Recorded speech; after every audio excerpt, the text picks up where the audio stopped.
Herzlich willkommen zu unseren Videotutorials zu Blend Engineer.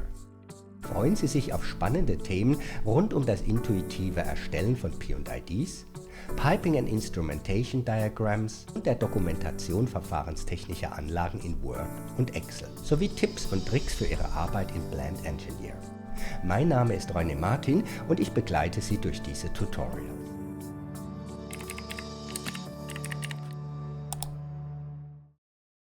Zwei Bemerkungen zu Visio bzw. Blend Engineer.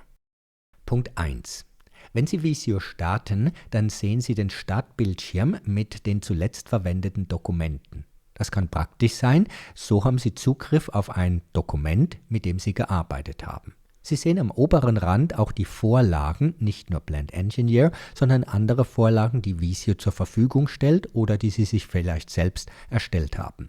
Wie gesagt, das kann praktisch sein. Das kann aber auch störend sein, wenn Sie jedes Mal beim Start von Visio diesen Startbildschirm sehen.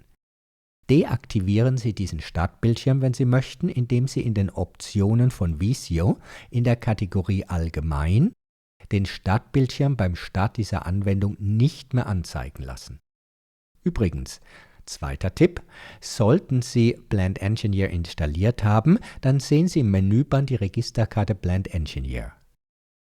Sollte diese Registerkarte nicht auftauchen, ist möglicherweise das Add-in deaktiviert. Sie finden die Add-ins in der Kategorie Add-ins, natürlich in den Optionen. Und mit einem Klick auf die Schaltfläche Los öffnen Sie sämtliche Add-ins und das Add-in XVPE sollte aktiv sein. Sollte es nicht aktiv sein, dann wird die Registerkarte natürlich nicht angezeigt und Sie könnten Hilfe zur Selbsthilfe in den Optionen das Add-in wieder aktivieren, indem Sie den Haken setzen und mit OK bestätigen, und dann wird Blend Engineer wieder aktiviert bzw. die Registerkarte hier oben wieder angezeigt.